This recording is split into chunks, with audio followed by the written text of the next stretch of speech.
ধরেন BNP টি-20 one day test match খেলে একটা পরীক্ষিত দল, মানে বিএনপি টেস্ট স্ট্যাটাস প্রাপ্ত একটা দল। দেখেন টি-20 চাইলেই যে কোনো দেশ খেলতে পারে, সে আফ্রিকার গান জিতেও যেতে পারে। হ্যাঁ রাইট, আপনি উত্তর আমেরিকা দক্ষিণ আমেরিকার ওরাও খেলতে পারে, ইউরোপের সবাই খেলতে পারে, মধ্যপ্রাচ্য সবাই খেলতে পারে। ওয়ানডে চাইলে সবাই খেলতে পারে না, একটু কঠিন। কারণ ওয়ানডে 50 ওভারের খেলা। আবার আমরা যখন টেস্টের দিকে তাকাই, আপনি দেখেন টেস্ট স্ট্যাটাস প্রাপ্ত ওয়ার্ল্ডে কয়টা দল? মাত্র 10টা-12টা। কারণ ওটা কিন্তু আরো বেশি কঠিন, আরো জটিল, আরো একটা বিভিন্ন একটা প্রসেসিং প্রক্রিয়ার কৌশলটাই ভিন্ন আসলে। ওখানে অনেকগুলো ইনিংস থাকে, অনেকগুলো সেশন থাকে, ব্যাটসম্যানরা মানে দিনের পর দিন খেলতে হয়, ঘন্টার পর ঘন্টা খেলতে হয়, বোলাররা দেখা যায় টানা বল করতে হয়। মুক্তে মুরলীধরন দেখতাম কখনো কখনো কোনো টেস্টে মুক্তে মুরলীধরন শেনওয়ান 100 ওভারের বেশি বল করতো। এখন আপনি দেখেন বিএনপি ওয়ানডে টি-20 টেস্ট সবগুলো ম্যাচ খেলে আসতে, বাকি দলগুলোর যেটা আমি যদি বলবো, ধরেন জামাত ইসলাম এখন হয়তো ধরেন ওরা ওয়ানডেটা খেলতে পারছে ঠিকঠাক মতো, এই ওয়ানডে হয়তো হ্যাঁ ওরা এখন ভালো রান পাচ্ছে, 300 বেশি, 300 বলে 300 বেশি রান করতেছে। কিন্তু এনসিপি এখনো ধরেন তারা টি-20 স্টাইলে মানে খাতা খুলে নিব বলা যায়। হ্যাঁ, এরা টি-20 স্টাইলে খেলছে। এই টি-20 স্টাইলে ধরেন খেলে দুমদারাক্কা কিছু 4 ছক্কা মারা যায়, তাহলে এদেরকে আগে ধরুন ওডিআই স্টাইলে খেলতে হবে, তারপরে টেস্টে যেতে হবে। একইভাবে আমি যদি বলি পিআর পদ্ধতিটা, এটা খুবই সুন্দর, সত্যি একটা মানে একটা নিরেট একটা ভালো একটা প্রক্রিয়া বা পদ্ধতি, কিন্তু আমাদের দেশে এটা আরো একটু সময় লাগবে। আপনি ধরেন এবার যদি বলতে পারে যে ওরা আমরা আগামী নির্বাচনে, এই 2026 নির্বাচনে না, তারপরে নির্বাচনে আমরা পিআর পদ্ধতিতে আমরা কিছু নির্বাচন করব, সেটা আমরা কোথায় করব? মেট্রোপলিটন শহরগুলোতে, ঢাকা, বর্ধমান, চট্টগ্রাম এরকম শহরগুলোতে আমরা কিছু এক্সপেরিমেন্ট হিসেবে নিব। এটা ধরেন বিগত 10-15 বছরের একটা প্রজেক্ট হতে পারে, কিন্তু সেটা ধরেই আগামী নির্বাচনে এটা এখনই ক্ষমতা যেতে হবে, তাড়াহুড়ার একটা জায়গা দেখছি। এই তাড়াহুড়া, এটা ধরেন একটা টি-20 স্টাইল। ভাই ধরেন রাজনীতি তো আসলে টি-20 মাটি না, এখানে ধরেন আপনি দেখেন দিন শেষে মানে 2টা 4টা 5টা ছক্কা মেরে শহীদ আফ্রিদি অনেক বড় একটা প্লেয়ার ছিল, সে 2টা 4টা কিছু ছক্কা মেরেছে, কিন্তু দিন শেষে দেখবেন সে কয়টা ম্যাচ জিতিয়েছে। আবার দেখেন একই সাথে আরেকজন প্লেয়ার ছিল যে সচিন টেন্ডুলকার, তার দেখবেন 4 এবং ছক্কার পরিমাণ খুবই কম, গণায় ধরা যাবে না, কিন্তু সে ওয়ার্ল্ড মস্ত বড় একজন প্লেয়ার, তার দেখেন কতগুলো ম্যাচ জিতিয়েছে। ভালোই বলেছেন আপনি ক্রিকেটের সঙ্গে মিলিয়ে। কিন্তু এখন এর জামায়াতের বিশেষভাবে অসন্তুষ্টি, আর এনসিপি কেন এই প্রতিশ্রুতি ভঙ্গের অভিযোগ এখন তুলছে? মানে এনসিপি না হয় তারা চাচ্ছে যে নতুন একটা সংবিধান, নতুন মানে গণপরিষদ করে নতুন একটা ব্যবস্থা নির্বাচনের কথা, কিন্তু জামায়াত ইসলামী বলছে আমরা অসন্তুষ্ট। তাদের বিশেষভাবে অসন্তুষ্টির কারণ কি? না, এখন জামাত, তারপরে শুধু পিআর এর কারণ? পিআর আবার আরো ধরেন কিছু কারণ, যেটা বললো যেমন দেশে আইন শৃঙ্খলার পরিস্থিতি অবনতি, আবার ধরেন আরো যেহেতু ঐক্যমত্য কমিশন কিছু টার্মস এন্ড কন্ডিশনের ভিতর দিয়ে, এগুলো কি অজুহাত মনে হচ্ছে আপনার কাছে? এটা তো ওয়ান কাইন্ডস অফ অজুহাতই, এই অজুহাতের বাইরে অন্য কিছু বলা যাবে না। কারণ আমাদের এই মুহূর্তে দেশটা এতটাই সংকটাপন্ন অবস্থা, আমাদের পলিটিক্যাল লিডাররা জানে।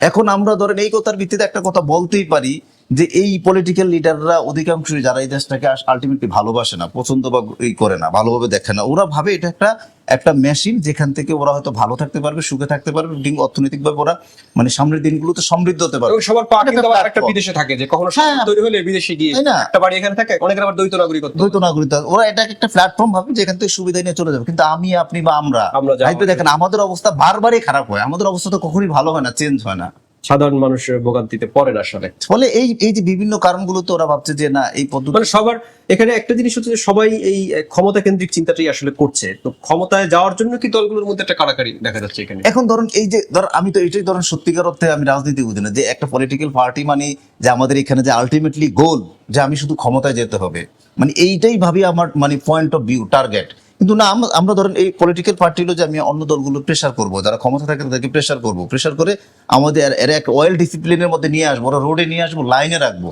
মূলত এইটা হওয়া দরকার যে আমার ভিউ, আমার মতামত দ্বারা দেশের মানুষ, সাধারণ মানুষ বা অসাধারণ যারা আছে সবাই উপকৃত হবে। কিন্তু আলটিমেটলি আমাদের এখানে আমাদের অধিকাংশ পলিটিক্যাল পার্টিগুলো এই গোলের মধ্যে থাকতেছে না, ক্ষমতা কেন্দ্রিক ব্যাপারটি ওনারা বেশি করছেন। কিন্তু এনসিপি কে নিয়ে যতই সমালোচনা থাকুক, তাদের ভিতর থেকে কিন্তু এই দাবিটা উঠছে যে আমরা নির্বাচনে যাওয়া আমাদের জন্য জরুরি না, আমরা পদ্ধতির পরিবর্তন চাই। তারা কিন্তু এখন এইগুলোই আছে, নতুন সংবিধানের কথা বলছে, তারা বড় ধরনের সংস্কারের কথা বলছে। তো নির্বাচনের আগে একটা বড় সংস্কার করতে বাধা কোথায়? বড় সংস্কার এনসিপি যে কথাগুলো বলছে, এই কথাগুলো কিন্তু আলটিমেটলি আমাদের সবারই কথা ছিল।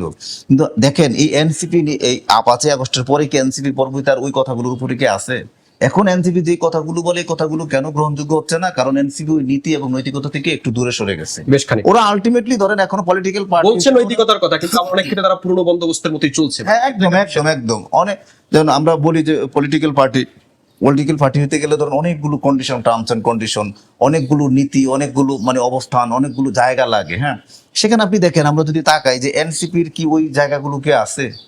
মানে বিশ্বাসযোগ্যতার জায়গাটা অনেকটাই বিশ্বাস না, টোটালি আপনি মানে সব প্রত্যেকটা সেক্টরে তো কিছু কিছু সেট আপ থাকে, এনসিপির কি সেটা আছে? এখন এনসিপি সেই কথাগুলো বলে, আপনি দেখেন মিডিয়াতে এনসিপির খুব ভালো একটা অবস্থান আছে বলে আমি মনে করি না। বিভিন্ন অনেক ক্ষেত্রে তারা কিন্তু ভিকটিমও হচ্ছে, মানে যতটা তারা খারাপ করছে তার থেকে বেশি মানে তাদেরকে সমালোচনা করা হচ্ছে। এখন সেটা ধরেন এনসিপি যে মানে এখন 1 বছরের একটা শিশু, 1 বছরের একটা শিশু স্বাভাবিকভাবে একটা অ্যাডাল্ট 18 বছর বয়স্ক একজনের সঙ্গে পাল্লা দেওয়াটা খুব কঠিন, জটিল একটা কঠিন, প্রক্রিয়া বা পদ্ধতি হয়ে দাঁড়ায়। কিন্তু সেটা আমরা যদি ওই ওই ওর প্রতি যদি সিম্পেথি দেখাই, সেটা আলটিমেটলি ও যদি ধরেন মানে স্ট্রাকচারাল ভাবে একটা একটা মানে অবস্থানে না পৌঁছে, সেটা সেটা আমরা সিম্পেথি দেখাইতে পারি, কিন্তু সিম্পেথি দিন শেষে কিন্তু এটা এটা মানে কাল হয়ে দাঁড়ায়। এই প্রসঙ্গে আবার আপনার কাছে আসবো, কিন্তু তার আগে আরেকটা জিনিস, এই সপ্তাহের আলোচিত একটি ঘটনা ছিল রাজধানীর যে ঢাকা রিপোর্টার্স ইউনিটি বা ডিআরইউতে। সেখানে আমরা দেখলাম যে মঞ্চ 71 নামে একটা সংগঠন অনুষ্ঠান করছিল এবং সেখানে মব করে গ্রেপ্তার করা হয়েছে এবং দেখা গেল যে পরবর্তীতে সেখানে যারা আয়োজক ছিলেন বা যারা ওখানে অনুষ্ঠান করছিলেন তাদেরকে ধরা হয়েছে, যারা মব করেছে তাদেরকে আর ধরা হয়নি।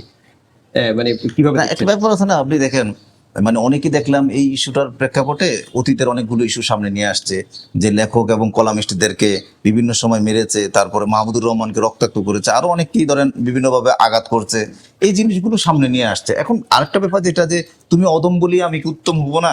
Exactly. এখন আমি যদি ধরেন অতীতের এই খারাপ মানে পদ্ধতিটা, প্রসেসটা, প্রক্রিয়াটা বারবার সামনে নিয়ে আসি, হ্যাঁ, এর ভিতর দিয়ে আমরা ধরেন বা আমাদের পরবর্তী জেনারেশন কি বুঝবে যে না আসলে আমি ওর থেকে ডিফারেন্ট না, আমি আগের শাসক থেকে মানে ওই চক্রটাই চলছে আসলে। এখন যারা সেখানে ধরুন যারা আলোচনা করতে গিয়েছিলেন, অনেকের বিরুদ্ধে অভিযোগ আছে, তো অভিযোগ থাকলে সেই অভিযোগের ভিত্তিতে তাদের আগেই তো গ্রেপ্তার করা যেত। মানে একেবারে একটা অনুষ্ঠান করার সময় মব করে, মব করাও তো একটা অন্যায়, মবকারীদের কিন্তু ধরা হলো না। আসলে মব তো, হ্যাঁ মব করা তো অন্যায়, তাদেরকে ধরা হয় না। এখন মব এই দেখেন, এখন আর একটা ব্যাপার হলো যে মব কারা করলো, এই ব্যাপারটা তো ধরুন দুইটাই তো সামনে আসতে হবে। এখন যাদেরকে ধরে নিয়ে গেল এবং কাদের কারণে ধরে নিয়ে গেল, দুইজন কিন্তু সামনে আসবে। এখন ধর লতিফ সিদ্দিকী বা ওর সঙ্গে যারা কয়েকজন আছে এরা সবাই আসছে সামনে। এখন আরেকটা ব্যাপার যেটা, যে ব্যাপারটা যে লতিফ সিদ্দিকী কিন্তু সাবেক আওয়ামী লীগই, বা অন্যরা এরা সবাই আওয়ামী লীগের, ওই যে পান্না সাংবাদিক অন্য যারা আছে এরা সবাই আওয়ামী লীগের বাইরের কিছু না, আমরা আওয়ামী লীগে ওদেরকে মনে করি। এখন কত হলো, তাইলে ধরেন আপনারা ওখানে একটা অনুষ্ঠান করার পারমিশনটা দিলেন কেন? সেটাই মানে যদি তাদের বিরুদ্ধে অভিযোগ থাকতো আগেই তাদের গ্রেপ্তার করা যেত, মবের কোনো প্রয়োজন ছিল না। এবং অনেক ক্ষেত্রে আমরা দেখেছি এই সরকার আসার পর অনেক মামলা টামলা হচ্ছে, এগুলো সুনির্দিষ্ট ওই রকম কোনো অভিযোগ নেই, গদবাদা অভিযোগে ধরা হচ্ছে। অনেক দেখা যাবে একজন দুর্নীতি করে অনেক টাকা পয়সা উপার্জন করেছেন, তাকে দেওয়া হচ্ছে হত্যা মামলা, হত্যার সঙ্গে তো তার সংশ্লিষ্টতাই নেই। আসিফ নজরুল তো এই প্রেক্ষাপটে একটা কথা বলেছে যে অনেকগুলো অযাচিত মামলা হচ্ছে এখন।